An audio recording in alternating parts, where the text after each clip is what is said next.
안녕하세요. 예담교회 중고등부 여러분. 오늘 공과를 들으러 오신 여러분을 환영합니다. 여러분, 오늘의 공과는 이제 저번 주까지 제2과까지 공과를 나갔었는데요. 오늘의 공과는 3과, 4과를 넘어서서 5번째 공과로 넘어가도록 하겠습니다. 이 공과의 제목은 예수님께서 갈릴리로 간 까닭은입니다. 전도사님은 오늘 그 중에서도 나무로 만약 예수님이 라는 부분을 보도록 할 겁니다. 여러분, 전도사님이 세 번째와 네 번째 공과를 건너뛴 이유는 전도사님이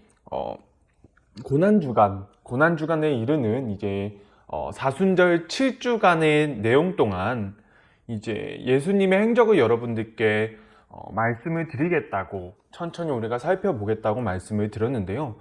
전도사님이 3과 4과 그 다음에 5과 이 내용들을 살펴보니까 너무 앞부분에 치중이 되어 있는 것 같아서 이 부분을 고민 끝에 압축을 해서 3과 4과를 제외하고 바로 5과로 넘어간 다음에 그 중간의 내용들, 이제 예수님께서 이제 처음 사역을 시작하셨던 부분과 예수님께서 직접적으로 고난을 받으셔서 십자가에 달려 돌아가시고 그 다음에 부활하시는 그 장면 사이에 있었던 일들 중에 하나님께서 예수님을 통하여서 이루시고 싶어 하셨던 것이 무엇일까? 그 부분들을 찾아서 여러분들께 이제 따로 말씀도 드리고 공과로 드려야 되겠다는 생각이 들어서 오늘 3과 4과를 제외하고 곧바로 5과로 들어오게 되었습니다. 여러분, 그래서 오늘 만약 예수님이 이 부분을 우리가 보도록 하겠습니다. 여러분, 우리가 천천히 생각을 해보면 왜 예수님께서는 우리의 시선과 우리의 생각과는 반대로 가셨을까? 이 부분을 우리가 생각해 볼 수 있을 것 같아요. 여러분, 우선 우리가 두 가지를 생각을 해봤으면 좋겠습니다. 첫 번째로 우리가 알아볼 것이 무엇이냐면 바로 왜 예수님께서는 예루살렘에서 사역을 시작하지 않으셨을까입니다. 여러분, 오늘 예수님께서는 갈릴리에서 이제 사역을 시작하셨는데요. 이 갈릴리 지역은 사실 그 당시 예수님이 이 땅에 오셨던 당시에 어떤 남유대 땅의 중심지 역할을 하는 땅은 아니었습니다. 그 땅의 중심지 역할을 하던 땅은 바로 예루살렘이라는 장소였어요. 여러분, 그렇다면 예루살렘이라는 장소는 어떤 장소였을까요? 여러분, 예루살렘은 하나님의 성전이 있는 곳이었습니다. 이제 거룩한 성으로 불린 도시였는데요. 이 예루살렘은 이제 본래 이제 솔로몬이 성전을 지었던 이제 장소였고요. 솔로몬의 성전을 한번 무너진다면 이제 바벨론에서 포로로 끌려갔던 사람들이 다시 돌아가서 다시 이제 새로운 성전을 지었던 곳입니다. 그런데 그 성전도 이제 다시 무너지게 되어서 이 헤롯이라는 이방인이 이 예루살렘에 새로운 성전을 지었습니다. 그래서 성전이 있었기 때문에 이 땅은 모든 유대인들이 예배드리기를 소원해서 이제 명절 때마다 올라왔던 장소였고요. 종교, 정치, 경제의 중심지였던 땅이었습니다. 여러분, 우리가 살펴봤는데요. 예루살렘은 유대 땅의 중심지였습니다. 모든 것의 중심지였어요. 그렇다면 만약 예수님께서 예루살렘에서 사역을 시작하셨다면 어떤 점에서 유리하셨을까요? 여러분, 첫 번째는 바로 예수님을 따르는 추종자들을 쉽게 만들 수 있었을 것이라는 것입니다.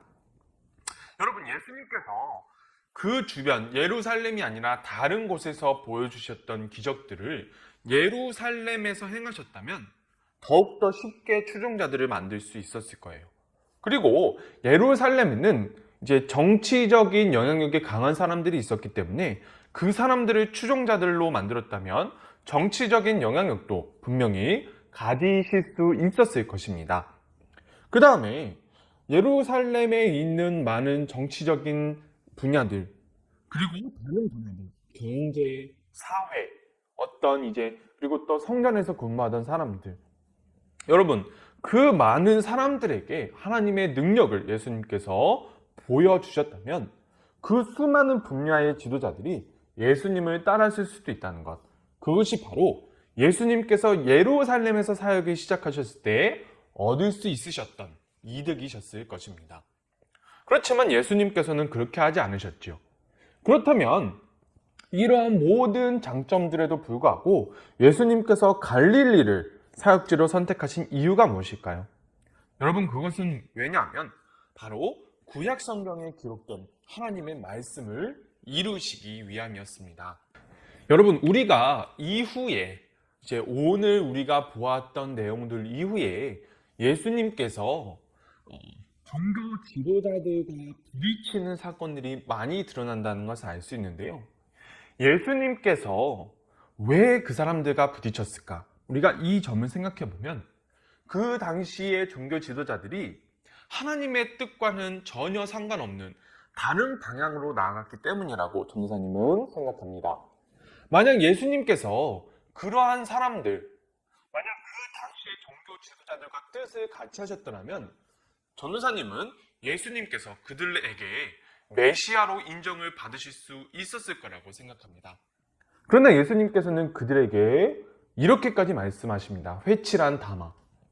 이 회칠한 다마라는 말은 저주받을 자들아, 이런 말입니다.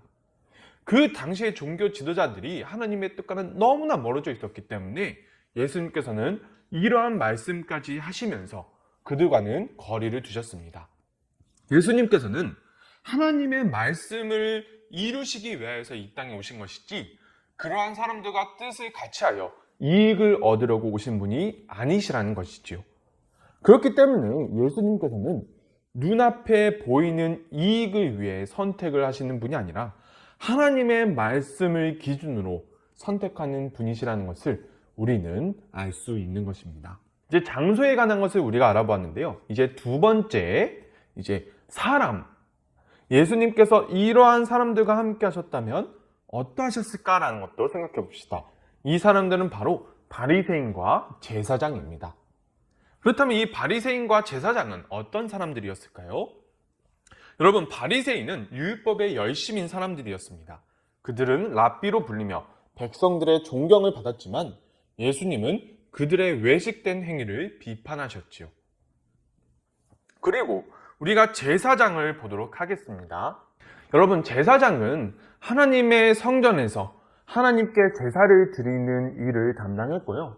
그것뿐만이 아니라 백성들에게 말씀을 가르치고 자신들의 삶을 통하여 백성들을 하나님께로 이끄는 역할을 수행해야 했던 그러한 책무를 가졌던 사람들이었습니다. 여러분, 그렇다면 예수님께서 예수님의 제자들, 그러니까 주로 이제 어부였지요. 어부가 아니라, 그리고 다른 사람들, 그 주변 사람들이 아니라 이 바리새인과 제사장들을 어떻게 보면 제자로 선택하셨다면 어떠한 점에서 유리하셨을까요? 우리가 그것을 알아가 보도록 하겠습니다. 여러분, 우리가 알 수 있는 것 두 가지 중에 첫 번째는 바로 사람들의 평가가 달라졌을 것이라는 점입니다. 여러분, 그 당시의 종교 지도자들은 유대 땅에서 존경을 얻고 있었던 위치에 있던 사람들이었습니다.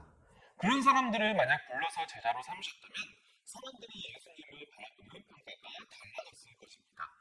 그리고 그들은 지배층이었기 때문에 그들의 호감을 받음으로 말미암아 십자가에서 죽임을 당하는 일이 없었을 수도 있었을 것입니다. 그렇다면 예수님께서 어부들을 제자들로 선택하신 이유는 무엇일까요? 여러분, 예수님께서는 이 세상에서 인정받기 위해 오신 것이 아니라 하나님의 뜻을 이루기 위하여 이 땅에 오신 분이기 때문에 어부들을 선택하셨습니다. 여러분, 전도사님이 이제 봤던 공과책에는 이 어부들이 이제 무식하고 낮은 계층의 사람들이었기 때문에 예수님께서는 그러한 사람들을 제자들로 선택하셨다고 이 공과책의 어떤 교사용 공과책에는 그렇게 나와 있는데요. 전도사님은 그렇게 생각하지는 않습니다.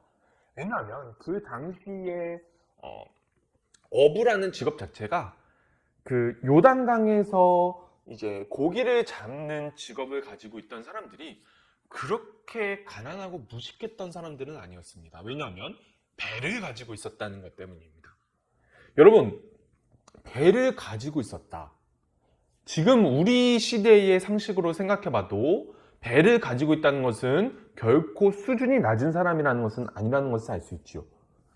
하물며 그 당시에 배를 가지고 있었다.